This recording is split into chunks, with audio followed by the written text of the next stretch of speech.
Hello दोस्तों, आज मैं आप लोगों को तेनालीराम राय की बहुत ही सुंदर कहानी सुनाने वाला हूँ और कहानी का नाम है हीरो का सच। एक बार राजा कृष्णदेव राय दरबार में बैठे मंत्रियों के साथ विचार विमर्श कर रहे थे कि तभी एक व्यक्ति उनके सामने आकर कहने लगा, महाराज मेरे साथ न्याय करें, मेरे मालिक ने मुझे धोखा दिया है। इतना सुनते ही महाराज ने उससे पूछा, तुम कौन हो और तुम्हारे साथ क्या हुआ है?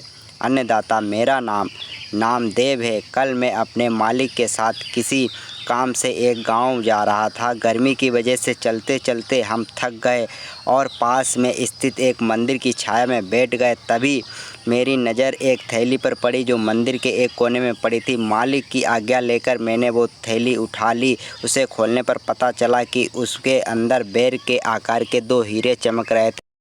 हीरे मंदिर में पाए गए थे, इसलिए उन पर राज्य का अधिकार था। परंतु मेरे मालिक ने मुझसे ये बात किसी को भी बताने से मना कर दिया और कहा कि हम दोनों इससे एक एक हीरा रख लेंगे। मैं अपने मालिक की गुलामी से परेशान था, इसलिए मैं अपना काम करना चाहता था, जिसके कारण मेरे मन में लालच आ गया। हवेली आते ही मालिक ने हीरे देने से साफ इनकार कर दिया। यही कारण है कि मुझे इंसाफ चाहिए। महाराज ने तुरंत कोतवाल को भेजकर नामदेव के मालिक को महल में पेश होने का आदेश दिया। नामदेव के मालिक को जल्द ही राजा के सामने लाया गया। राजा ने उससे हीरों के बारे में पूछा तो वह बोला, महाराज ये बात सच है कि मंदिर में हीरे मिले थे, लेकिन मैंने वो हीरे नामदेव को देकर उन्हें राजकोष में जमा करने के लिए कहा था।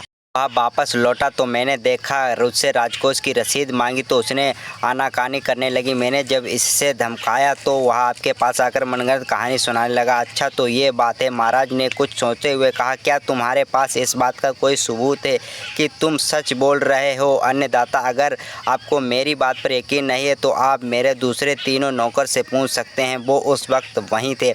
उसके बाद तीनों नौकरों को राजा के सामने लाया गया। तीनों ने रामदेव के खिलाफ गवाही दी। महाराज तीनों नौकरों और मालिक को वहीं बिठाकर अपने विश्राम कक्ष में चले गए और सेनापति तेनालीराम महामंत्री को भी इस विषय में बात करने के लिए वहां बुला लिया। उनके पहुंचने पर महाराज ने महामंत्री से पूछा, आपको क्या लगता है, क्या नामदेव झूठ बोल रहा है?